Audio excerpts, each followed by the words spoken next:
কালকে তো হয়েছে শিব পুজোর জল ঢালা, চতুর্দশী যেহেতু আজকেও আছে সেই জন্য আমি চলে গেছিলাম আজকে জল ঢালতে। সঙ্গে ছিল কাকি আর ভাই।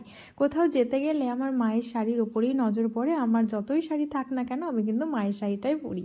একটু আলতা পরে নিয়েছিলাম, তারপর টোটো করে চলে গেছিলাম আমাদের বাড়ি থেকে একটু দূরে নালাগোলা, সেখানে শিবডাঙ্গি নামে একটি জায়গা আছে। সেইখানেই মন্দিরটা ভীষণ জাগ্রত আর অনেকেই দূর দূর থেকে এখানে পুজো দিতে আসে।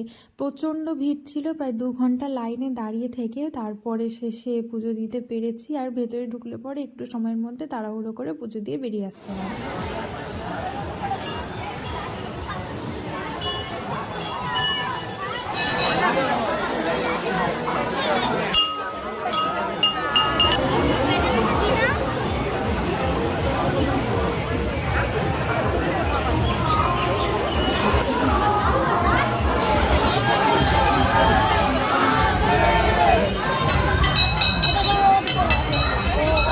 সকল ক্রেতা সাধারণকে জানাই মা মিনতি স্টোর্সের পক্ষ থেকে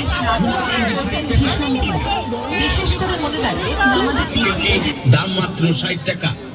বিশেষ করে মনে রাখবেন আমাদের দোকানের বিক্রিত জিনিস ফেরত বা বদল হয় না, তাই ভালো করে দেখুন, পছন্দ করুন, তারপর পুজো দিয়ে মেলা ঘুরলাম। তারপর বাড়ি যাওয়ার আগে নিয়ে নিলাম জিলিপি।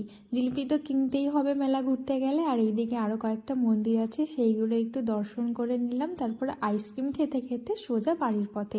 টোটোতে দুজন উঠেছিল, ওনারা আবার এই যাওয়ার পথে একটি মন্দিরে পুজো দিল।